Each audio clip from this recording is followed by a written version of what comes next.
Another capacitor discharger.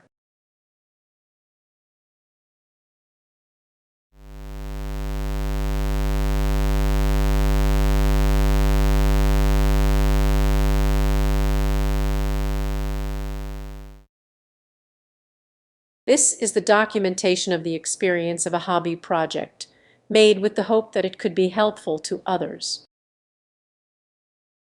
However, these videos are not intended as tutorials. They only show the development of a personal practice, which may or may not be a good one. Therefore, if you are following along, you are doing so at your own risk.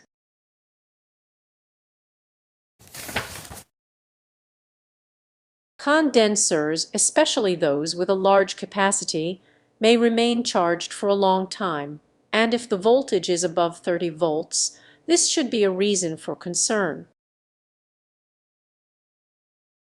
Before servicing any piece of electronics that has capacitors operating at dangerous voltages, one should make sure that these components are discharged. Typically, that can be done using a resistor. Charged capacitors should not be shorted, but the presence of a voltmeter or any other type of indicator helps in understanding if the discharging process is effectively completed. There are various sophisticated designs for a capacitor discharger with the purpose of accelerating the process without damaging the capacitors, and this is just another project on the subject, but still kept very simple. There are also relatively cheap commercial products, but sometimes building a personal project is more rewarding.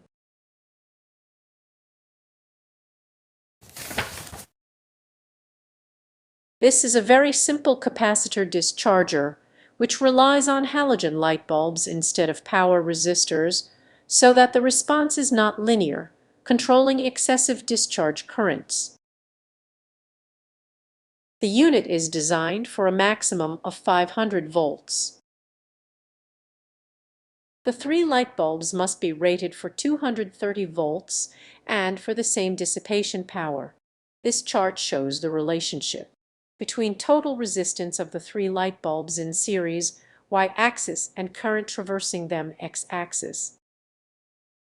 The choice of the light bulb power depends on how fast one needs to discharge the capacitors. For this project, the 20-watt light bulbs have been found fair enough, avoiding to put too much stress on the capacitors while discharging them. The LEDs are meant to show the discharge process. Only one of them will be lit, depending on the orientation of the probes.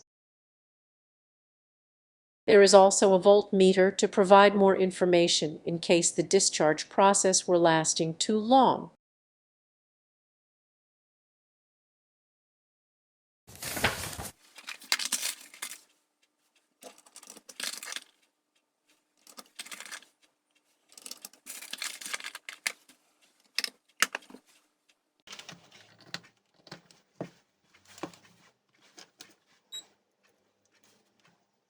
The resistance of the three light bulbs in series is measured.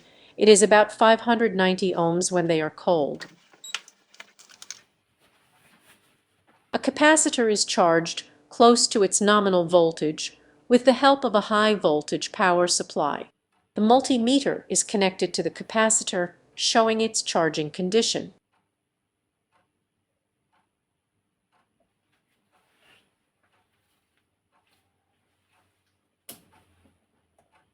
The power supply is turned off and the discharger is tested on the capacitor.